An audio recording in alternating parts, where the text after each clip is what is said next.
നമസ്കാരം. Gulf focus ആരംഭിക്കുന്നു. സ്വാഗതം.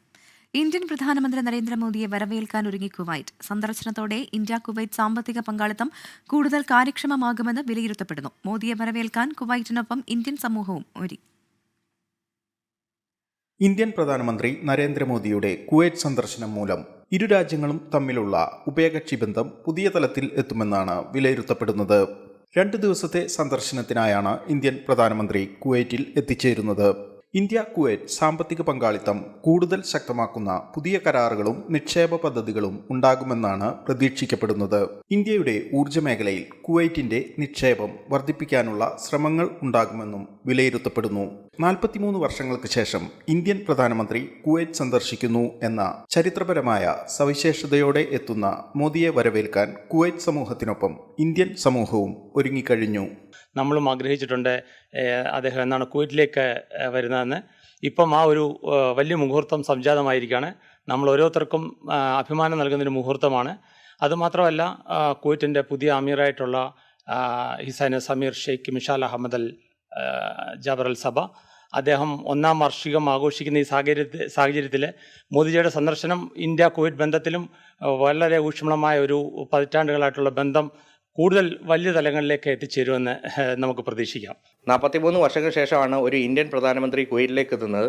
ഈ സന്ദർശനത്തെ പ്രവാസി സമൂഹം വളരെ പ്രതീക്ഷയോടെയാണ് നോക്കിക്കാണുന്നത്. ഇന്ത്യയും കുവൈറ്റും തമ്മിൽ 60 വർഷത്തിലേറെയായി നയതന്ത്ര രംഗത്തും ജനങ്ങൾ തമ്മിലും മികച്ച സൗഹൃദം പുലർത്തുന്നതിനാൽ തന്നെ ഇന്ത്യൻ പ്രധാനമന്ത്രിയുടെ സന്ദർശനം ബന്ധം കൂടുതൽ ഊഷ്മളമാക്കുന്നതിന് സഹായകമാകും. ജലിൻ ട്രിപ്പയാർ, 24 കുവൈറ്റ്. യന്ത്രത്തകരാറിനെ തുടർന്ന് റാസൽ ഖൈമയിൽ നിന്ന് കോഴിക്കോട്ടേക്ക് പുറപ്പെടേണ്ടിയിരുന്ന എയർ ഇന്ത്യ എക്സ്പ്രസ് വിമാനം റദ്ദാക്കി. ഉച്ചയ്ക്ക് 1:30 പുറപ്പെടേണ്ടിയിരുന്ന വിമാനമാണ് റദ്ദാക്കിയത്. 150-ലേറെ യാത്രക്കാർ ഏറെ നേരം വിമാനത്താവളത്തിൽ കുടുങ്ങി. പിന്നീട് വൈകുന്നേരത്തോടെ യാത്രക്കാർക്ക് മറ്റ് വിമാനത്താവളങ്ങളിൽ യാത്രാ സൗകര്യം ഒരുക്കി. എന്നാൽ ഏറെ നേരം വിമാനത്താവളത്തിൽ കുടുങ്ങിയവർക്ക് വെള്ളമോ ഭക്ഷണമോ നൽകാൻ പോലും എയർ ഇന്ത്യ എക്സ്പ്രസ് അധികൃതർ തയ്യാറായില്ല എന്ന് യാത്രക്കാർ പരാതിപ്പെട്ടു.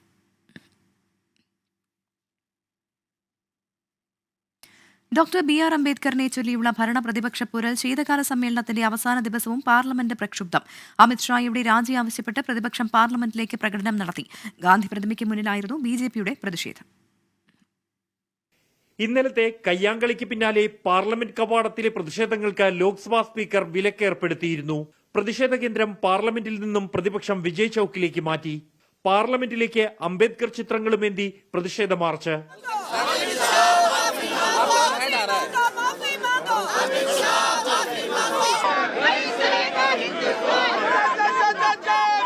ആഭ്യന്തരമന്ത്രി അമിത്ഷാ രാജിവെക്കണമെന്നും പരാമർശം പിൻവലിച്ച് മാപ്പ് പറയണമെന്നും നേതാക്കൾ. अब ये जानते हैं कि इन्होंने जो किया इनकी असली भावना निकल आई है, जो अम्बेडकर जी के प्रति इनकी असली भावना है वो निकल आई है. इसलिए अब ऑपोजिशन से डर रहे हैं, क्योंकि हम इस मुद्दे को उठा रहे हैं, क्योंकि ये इस मुद्दे से जुड़ा पूरे देश का हित है. BJP അംഗങ്ങളെ കയ്യേറ്റം ചെയ്തെന്നാരോപിച്ച് രാഹുൽ ഗാന്ധിക്കെതിരായിരുന്നു ഭരണപക്ഷത്തിന്റെ പ്രതിഷേധം. ഗാന്ധി പ്രതിമയ്ക്ക് മുന്നിൽ BJP അംഗങ്ങൾ ഉൾപ്പെടെയുള്ളവരുടെ പ്രതിഷേധം. बाबा साहेब अम्बेडकर को अपमानित करने का रहा, वो उस पाप को कैसे धो पाएगा? उसने तो अराजकता फैलाई है और बाबा साहेब अम्बेडकर बनना चाहते हैं. मैंने बाबा साहेब को इतना छोटा कर देंगे? പാർലമെന്റിന് പുറത്തെ പ്രതിഷേധം ഇരുസഭകളിലേക്കും പടർന്നു. ഭരണ പ്രതിപക്ഷ ബഹളത്തിൽ ലോക്സഭയും രാജ്യസഭയും പ്രക്ഷുബ്ധം.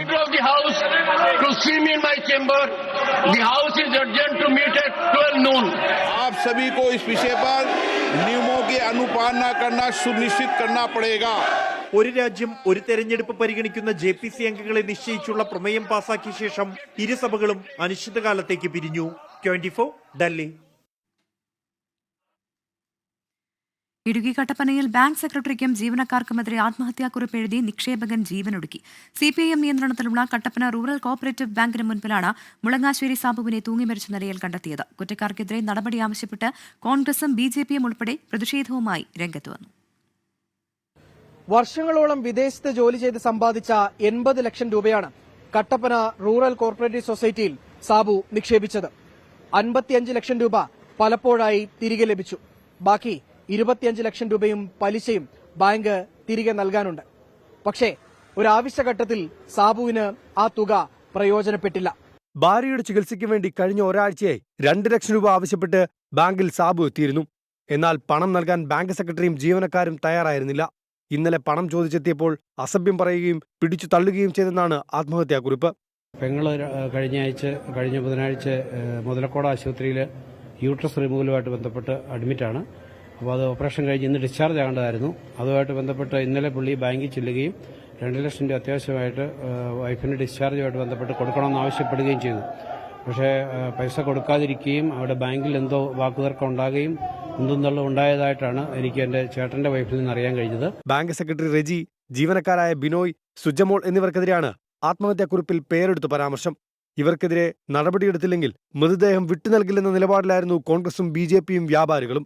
കട്ടപ്പനയിൽ റോഡ് ഉപരോധിച്ചും ഉച്ചയ്ക്ക് ശേഷം ഹർത്താൽ ആചരിച്ചും പ്രതിഷേധം ശക്തമാക്കി.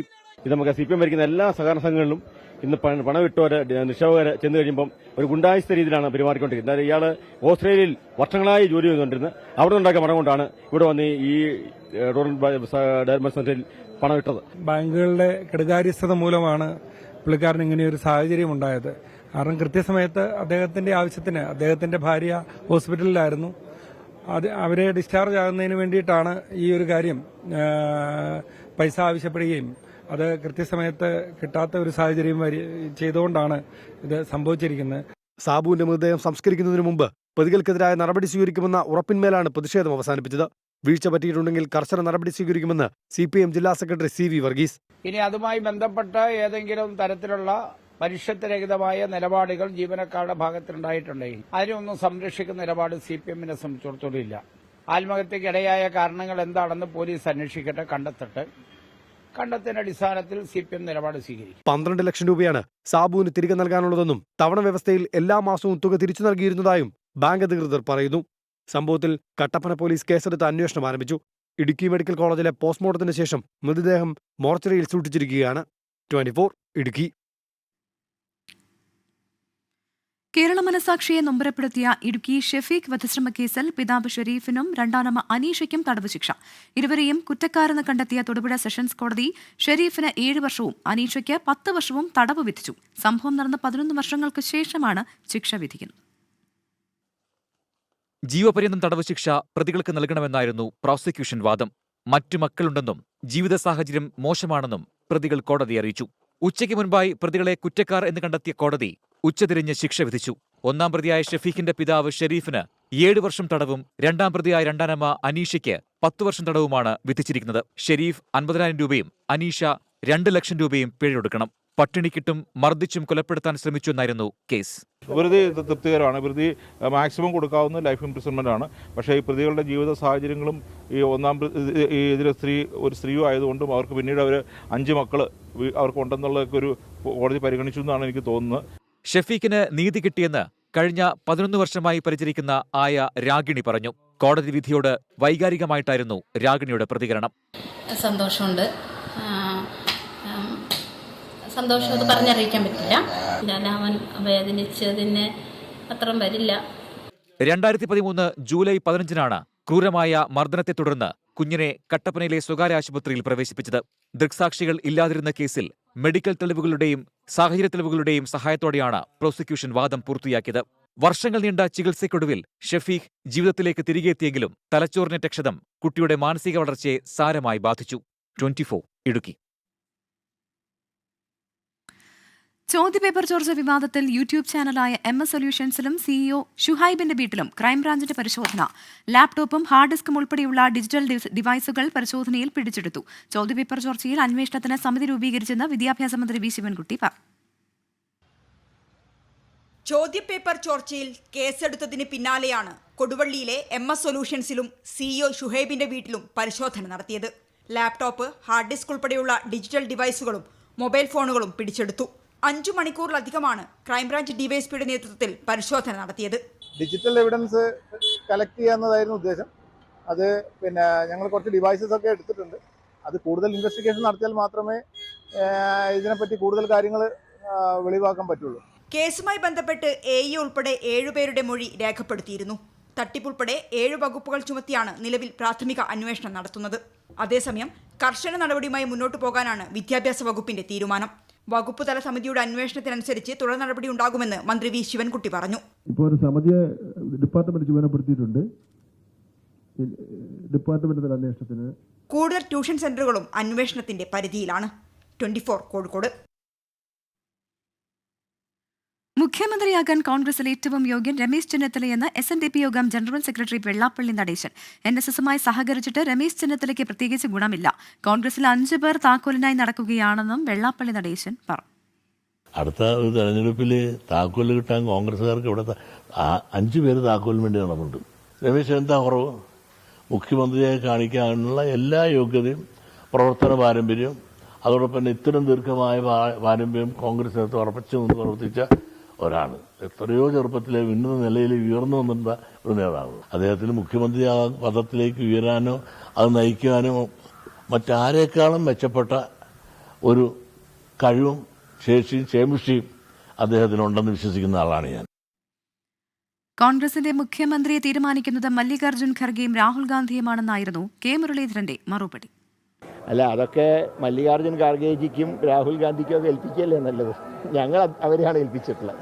ആദ്യം ഇലക്ഷൻ ജയിക്കുക, അതാണ് പ്രധാനപ്പെട്ടത്. ഇനി 1.25 കൊല്ലം ബാക്കിയുണ്ട്, ഒരുപാട് ജോലി ചെയ്യാനുമുണ്ട്. അതുകൊണ്ട് ആ കാര്യത്തിൽ ഒക്കെ ആ സാഹചര്യം അനുസരിച്ച് തീരുമാനമെടുക്കാം. കോൺഗ്രസിൽ പുനഃസംഘടനാ ചർച്ചകൾ തുടരവെ നിർണായക കൂടിക്കാഴ്ചയുമായി KPCC അധ്യക്ഷൻ കെ സുധാകരൻ, AK ആന്റണി, രമേശ് ചെന്നിത്തല എന്നിവരുമായുള്ള കൂടിക്കാഴ്ചയ്ക്ക് പിന്നാലെ കെ മുരളീധരനുമായും കെ സുധാകരൻ കൂടിക്കാഴ്ച നടത്തിയിരുന്നു. KPCC അധ്യക്ഷ സ്ഥാനത്ത് തുടരാനുള്ള നീക്കമാണ് ഇതെന്നാണ് വിലയിരുത്തൽ. KPCC അധ്യക്ഷ സ്ഥാനം ഉൾപ്പെടെ സമ്പൂർണ്ണ പുനഃസംഘടന വേണമെന്ന് പാർട്ടിയിൽ ആവശ്യമുയർന്നതിന് പിന്നാലെയാണ് കെ സുധാകരന്റെ നീക്കം. ഇന്നലെ ഉച്ചയ്ക്കായിരുന്നു കെ സുധാകരൻ കെ മുരളീധരൻ കൂടിക്കാഴ്ച. കെ മുരളീധരന്റെ തിരുവനന്തപുരത്തെ ഓഫീസിൽ നേരിട്ടെത്തിയായിരുന്നു ചർച്ച. പുനഃസംഘടനാ വിഷയങ്ങളൊന്നും ചർച്ചയായില്ല എന്നാണ് കെ മുരളീധരന്റെ പ്രതികരണം. കെ കരുണാകരൻ ഫൗണ്ടേഷന്റെ കെട്ടിട നിർമ്മാണത്തിന്റെ കാര്യങ്ങൾ അവലോകനം ചെയ്യാനും അതിന്റെ വർക്ക് പെട്ടെന്ന് തുടങ്ങാനുള്ള സംവിധാനങ്ങളെയും കുറിച്ച് ആലോചിക്കാനാണ് വന്നത്. പിന്നെ സ്വാഭാവികമായിട്ട് തൃശ്ശൂരിന്റെ വിഷയം കൂടെ ഞാൻ അദ്ദേഹത്തിന്റെ ശ്രദ്ധയിൽപ്പെടുത്തി. അത് എത്രയും പെട്ടെന്ന് തീരുമാനം ഉണ്ടാവുമെന്ന് അറിയിച്ചിട്ടുണ്ട്. അദ്ദേഹം തുടരണ്ടെന്ന് ആരും പറഞ്ഞിട്ടില്ല. അതുകൊണ്ട് തന്നെ അതിന്റെ കാര്യത്തിൽ പിന്തുണ ഉറപ്പാക്കേണ്ട കാര്യമൊന്നുമില്ല. കഴിഞ്ഞ ദിവസം രമേശ് ചെന്നിത്തലയെയും AK ആന്റണിയെയും വസതികളിലെത്തി കെ സുധാകരൻ സന്ദർശിച്ചിരുന്നു. KPCC അധ്യക്ഷ സ്ഥാനത്ത് തുടരാൻ പിന്തുണ ഉറപ്പിക്കാനാണ് കെ സുധാകരന്റെ നീക്കം എന്നാണ് സൂചന. പുനഃസംഘടനാ ചർച്ചകൾ ആരംഭിച്ചപ്പോൾ തന്നെ രമേശ് ചെന്നിത്തലയും കെ മുരളീധരനും കെ സുധാകരനെ പിന്തുണച്ച് പരസ്യമായി രംഗത്തെത്തിയിരുന്നു. പ്രധാനപ്പെട്ട 3 നേതാക്കളെയും നേരിൽ കണ്ട കെ സുധാകരൻ തിരുവനന്തപുരത്തുണ്ടായിട്ടും പ്രതിപക്ഷ നേതാവ് VD സതീശനെ സന്ദർശിച്ചതുമില്ല. 24 തിരുവനന്തപുരം. മുണ്ടക്കൈ ചൂരൽമല ദുരന്തബാധിതരുടെ പുനരധിവാസത്തിനുള്ള ഗുണഭോക്താക്കളുടെ 1ാം ഘട്ട പട്ടിക പ്രസിദ്ധീകരിച്ചു. വീട് വാഗ്ദാനം ചെയ്ത എല്ലാവരുമായും മുഖ്യമന്ത്രി ജനുവരിയിൽ ചർച്ച നടത്തും. കേന്ദ്ര സഹായം ലഭിക്കുമെന്ന് തന്നെയാണ് പ്രതീക്ഷയെന്നും കോടതി മനുഷ്യത്വപരമായ സമീപനം തുടരുമെന്ന് കരുതുന്നതായും മന്ത്രി കെ രാജൻ പറഞ്ഞു. പുനരധിവാസത്തിനുള്ള ഗുണഭോക്താക്കളുടെ പട്ടികയിൽ ആദ്യഘട്ടത്തിൽ നേരിട്ട് ബാധിച്ചവരെയാണ് ഉൾപ്പെടുത്തിയത്. ആദ്യഘട്ട പട്ടികയിൽ 388 കുടുംബങ്ങളാണുള്ളത്. കരട് പട്ടിക സംബന്ധിച്ച ആക്ഷേപങ്ങൾ അടുത്ത മാസം 10 വൈകിട്ട് 5 വരെ സ്വീകരിക്കും. പരാതികൾ പരിശോധിച്ച് ആദ്യ പുനരധിവാസ നടപടികൾ ആരംഭിക്കും. 15 വർക്കിംഗ് ഡേ കഴിഞ്ഞാൽ സബ് കളക്ടർ ഒരു റവന്യൂ തദ്ദേശ സ്വയംഭരണ സ്ഥാപന ഉദ്യോഗസ്ഥ സംഘത്തോടൊപ്പം നേരിട്ട് ആക്ഷേപം ഉന്നയിച്ചവരുടെ സ്ഥലം പരിശോധിച്ച ലിസ്റ്റ് കരട് തയ്യാറാക്കും. അത് DDMA ഫൈനലൈസ് ചെയ്തുകൊണ്ട് ഏതാണ്ട് ജനുവരി മാസം പകുതി കഴിയുന്നതോടെ പൂർണ്ണമായി കരട് പൂർത്തീകരിച്ച് പുറത്തിറക്കാൻ കഴിയുന്ന വിധത്തിൽ അത് തയ്യാറാകും. 38 ഏജൻസികൾ വീട് നൽകാൻ സർക്കാരിനെ സമീപിച്ചു. 1133 വീടുകളാണ് വാഗ്ദാനം ചെയ്തിരിക്കുന്നത്. തെരഞ്ഞെടുത്ത 2 എസ്റ്റേറ്റുകളുടെ ഭൂമി കിട്ടുമെന്ന് ഉറപ്പ് ലഭിച്ചു കഴിഞ്ഞാൽ സ്പോൺസർമാരുമായി മുഖ്യമന്ത്രി നേരിട്ട് ചർച്ച നടത്തും. കേന്ദ്രം സഹായം നൽകുമെന്ന് തന്നെയാണ് പ്രതീക്ഷയെന്നും മന്ത്രി പറഞ്ഞു. കേന്ദ്ര ഗവൺമെൻറ്റും ഈ കാര്യത്തിൽ കേരളത്തിന് അർഹതപ്പെട്ടത് തരണ്ടേ? തരുമെന്നാണ് ഞങ്ങളുടെ പ്രതീക്ഷ. ചിലരൊക്കെ ചോദിക്കുന്നുണ്ട്, നിങ്ങൾ ഇപ്പോഴും പ്രതീക്ഷിച്ചിരിക്കുന്നത് എന്തിനാണ്? പ്രതീക്ഷിക്കാതെ പിന്നെ നമ്മൾ എന്താണ് ചെയ്യുക? കേരളം പ്രതീക്ഷിക്കണ്ടേ? അല്ലെങ്കിൽ പിന്നെ കേരളം ഇന്ത്യയുടെ ഭാഗമല്ലെന്ന് നമ്മൾ സ്വയം കരുതേണ്ടി വരില്ലേ? എയർലിഫ്റ്റിംഗിന് പ്രതിരോധ മന്ത്രാലയം ആവശ്യപ്പെട്ട തുക കേന്ദ്ര ദുരന്ത നിവാരണ വകുപ്പിൽ നിന്ന് വാങ്ങട്ടെ എന്നും റവന്യൂ മന്ത്രി പറഞ്ഞു. സർക്കാർ തയ്യാറാക്കുന്ന ടൗൺഷിപ്പിൽ വരാൻ താല്പര്യമില്ലാത്തവരുണ്ടെങ്കിൽ അവർക്കുള്ള നഷ്ടപരിഹാരവും തീരുമാനിക്കുമെന്നും മന്ത്രി അറിയിച്ചു. അപകട മേഖലയിലെ വാസയോഗ്യമില്ലെന്ന് കണ്ടെത്തുന്ന ഇടങ്ങളിൽ താമസിക്കുന്നവരെ പുനരധിവാസത്തിന്റെ 2ാം ഘട്ടത്തിൽ പരിഗണിക്കും. 24 Thiruvananthapuram.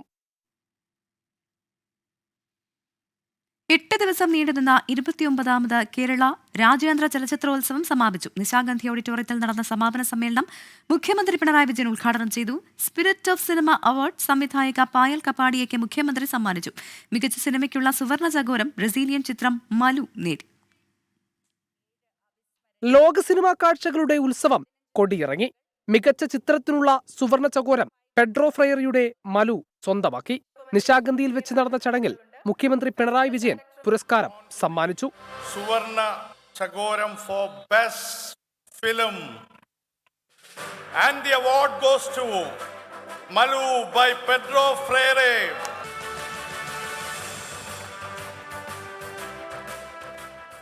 Spirit of cinema award മുഖ്യമന്ത്രി പായൽ കപാടിയയ്ക്ക് സമ്മാനിച്ചു. കാലിക പ്രസക്തമായ സിനിമകൾ സംവിധാനം ചെയ്യാൻ സ്പിരിറ്റ് ഓഫ് സിനിമ അവാർഡ് പ്രചോദനമാകുമെന്ന അവാർഡ് ജേതാവും ഓൾ വി ഇമാജിനസ് ലൈറ്റിന്റെ സംവിധായികയുമായ പായൽ കപാടിയ പറഞ്ഞു. സ്ത്രീപക്ഷ രാഷ്ട്രീയം ഉയർത്തിപ്പിടിച്ചാണ് ഇത്തവണത്തെ ചലച്ചിത്രമേള കൂടുതൽ ശ്രദ്ധേയമായതെന്ന് മുഖ്യമന്ത്രി പിണറായി വിജയൻ. സ്ത്രീപക്ഷ രാഷ്ട്രീയം ഉയർത്തിപ്പിടിച്ചുകൊണ്ടാണ് ഇത്തവണത്തെ മേള കൂടുതൽ ശ്രദ്ധേയമായത്. ആകെ പ്രദർശിപ്പിച്ച 177 സിനിമകളിൽ 40-ൽ പരം ചിത്രങ്ങൾ വനിതാ സംവിധായകരുടേതായിരുന്നു. അന്താരാഷ്ട്ര മത്സര വിഭാഗത്തിൽ സാങ്കേതിക മികവിനുള്ള ജൂറി പ്രത്യേക പരാമർശം ഈസ്റ്റ് ഓഫ് നൂണിന്റെ സംവിധായിക ഹല എൽകൌസിക്കാണ്. അപ്പുറത്തിലെ പ്രധാന കഥാപാത്രത്തെ അവതരിപ്പിച്ച അനഘാരവിക്കും റിതം ഓഫ് ദമാമിലെ അഭിനയത്തിന് ചിന്മയ സിദ്ദിഖും മികച്ച പ്രകടനത്തിനുള്ള പ്രത്യേക ജൂറി പരാമർശം ലഭിച്ചു. നവാഗത സംവിധായകന്റെ മികച്ച മലയാളം സിനിമയ്ക്കുള്ള ഫിപ്രസി പുരസ്കാരം വിക്ടോറിയയുടെ സംവിധായിക ശിവരഞ്ജിനി ജെ സ്വന്തമാക്കി. മികച്ച ഏഷ്യൻ ചിത്രത്തിനുള്ള നെറ്റ്പാക് പുരസ്കാരം me Maryam the children and 26 others എന്ന ഇറാനിയൻ ചിത്രത്തിന് ലഭിച്ചു. നെറ്റ്പാക് ജൂറി പ്രത്യേക പരാമർശം മിഥുൻ മുരളി സംവിധാനം ചെയ്ത കിസ് വാഗണിനാണ്. ഇന്ത്യയിലെ മികച്ച നവാഗത സംവിധായകനുള്ള FFSI KR മോഹനൻ അവാർഡ് അപ്പുറത്തിന്റെ സംവിധായിക ഇന്ദുലക്ഷ്മി സ്വന്തമാക്കി. 24 തിരുവനന്തപുരം. രാജ്യാന്തര ചലച്ചിത്രമേളയിൽ മികച്ച റിപ്പോർട്ടിംഗിനുള്ള ജൂറി പരാമർശം 24 തിരുവനന്തപുരം ബ്യൂറോയിലെ പ്രതിനിധികളായ സലിം മാലിക്കിനും അജീഷ് ജയകുമാറിനും ലഭിച്ചു. മന്ത്രി സജി ചെറിയാൻ അവാർഡുകൾ വിതരണം ചെയ്തു. Special jury mention goes to Salim Malik from 24 News. Salim Malik from 24 News. And Ajish Jayakumar from 24 News.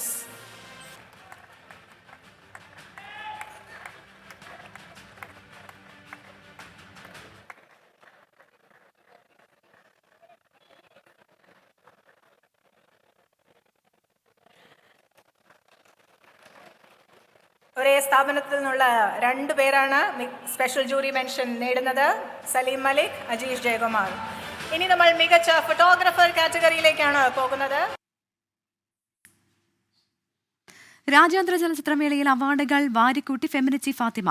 അന്താരാഷ്ട്ര മത്സര വിഭാഗത്തിൽ ഉൾപ്പെടെ 5 അവാർഡുകളാണ് ചിത്രം നേടിയത്. ഫാസിൽ മുഹമ്മദ് സംവിധാനം ചെയ്ത സിനിമാ ചലച്ചിത്രമേളയിലെ ജനപ്രിയ ചിത്രമായും തിരഞ്ഞെടുക്കപ്പെട്ടു.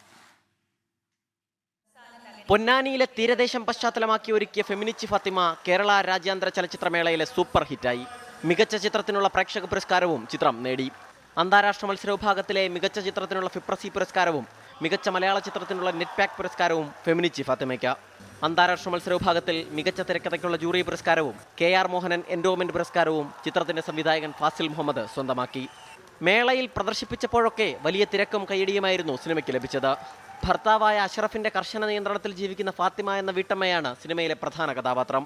തന്റെ മകൻ മൂത്രമൊഴിച്ച കിടക്കയ്ക്ക് പകരം പുതിയൊരെണ്ണം വാങ്ങാൻ ശ്രമിക്കുന്നതാണ് കഥയുടെ പ്രമേയം. സിനിമയുടെ തലക്കെട്ട് മുതൽ പറഞ്ഞു വെക്കുന്ന രാഷ്ട്രീയത്തിനാണ് കേരള രാജ്യാന്തര ചലച്ചിത്രമേളയിലെ അംഗീകാരം. 24 തിരുവനന്തപുരം.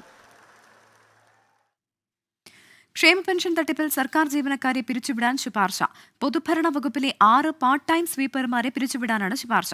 അനർഹർ എന്ന് കണ്ടെത്തിയ 27 പേരുടെയും ക്ഷേമ പെൻഷൻ റദ്ദാക്കാൻ കോട്ടയ്ക്കൽ നഗരസഭ തീരുമാനിച്ചു. 24 ഇംപാക്ട്. പാർട്ട് ടൈം സ്വീപ്പേഴ്സായ 6 പേരെ പിരിച്ചുവിടാനാണ് പൊതുഭരണ വകുപ്പ് അഡീഷണൽ സെക്രട്ടറിയുടെ ശുപാർശ. ഫയൽ മുഖ്യമന്ത്രിയുടെ പരിഗണനയിലാണ്. 6 പേരും ക്ഷേമ പെൻഷൻ ബോധപൂർവം തട്ടിയെടുത്തു എന്നാണ് കണ്ടെത്തൽ. ക്ഷേമ പെൻഷൻ കൈപ്പറ്റിയിരുന്ന ഇവർ ജോലി ലഭിച്ച ശേഷവും ഇക്കാര്യം മറച്ചുവെച്ച് പെൻഷൻ വാങ്ങി. പിരിച്ചുവിടൽ ശുപാർശ സർക്കാർ അംഗീകരിച്ചാൽ മറ്റ് വകുപ്പുകളിലും ഇതേ നടപടി പിന്തുടരേണ്ടിവരും. ആഭ്യന്തര പരിശോധനയിൽ അനർഹർ എന്ന് കണ്ടെത്തിയ 27 പേരുടെ ക്ഷേമ പെൻഷൻ റദ്ദാക്കാൻ കോട്ടയ്ക്കൽ നഗരസഭാ കൗൺസിൽ തീരുമാനിച്ചു. നമ്മളെ കൗൺസിൽ തീരുമാനത്തിൽ 27 അനർഹരെയും സസ്പെൻഡ് ചെയ്യാനാണ് കൗൺസിൽ തീരുമാനിച്ചിട്ടുള്ളത്. ഇതിൽ ഈ 27 പേർക്കും നമ്മൾ രേഖാമൂലം ഇവിടുന്ന് കത്തയക്കും. സസ്പെൻഡ് ചെയ്തു എന്ന് അറിയിച്ചിട്ട് നമ്മൾ ഇവിടുന്ന് കത്തയക്കും. അതിൽ ആർക്കെങ്കിലും പരാതി ഉണ്ടെങ്കിൽ ഹിയറിങ്ങിനായിട്ട് ഈ 27 പേർക്കും നമ്മൾ ഒരു അവസരം കൊടുക്കും. അതിൽ പരാതികൾ ഉണ്ടെങ്കിൽ മാത്രം അവർക്ക് ഹിയറിങ്ങിന് ഹാജരാവാം. കൃഷി വകുപ്പിലെ 6 പേരെ കഴിഞ്ഞ ദിവസം സസ്പെൻഡ് ചെയ്തിരുന്നു. പൊതുവിദ്യാഭ്യാസ വകുപ്പിലും ആരോഗ്യ വകുപ്പിലുമാണ് ക്ഷേമ പെൻഷൻ തട്ടിയെടുത്തവരിൽ കൂടുതൽ പേർ. 24 തിരുവനന്തപുരം. കൊച്ചിയിൽ സംശയാസ്പദമായി ഹെൽമറ്റിനകത്ത് നിന്നും ഇലക്ട്രോണിക് ഉപകരണം കണ്ടെത്തിയ സംഭവം വഴിത്തിരിവിലേക്ക്. വ്യാജ ബോംബെന്ന് കരുതിയ സാമഗ്രി ആൽക്കഹോൾ ഡിറ്റക്ഷൻ ഹെൽമറ്റ് എന്ന് സ്ഥിരീകരിച്ച് പോലീസ്. കാക്കനാട് രാജഗിരി കോളേജിലെ വിദ്യാർത്ഥി എക്സിബിഷന് വേണ്ടി ഉണ്ടാക്കിയ ഹെൽമറ്റാണ് ഇതെന്ന് പോലീസ് കണ്ടെത്തി.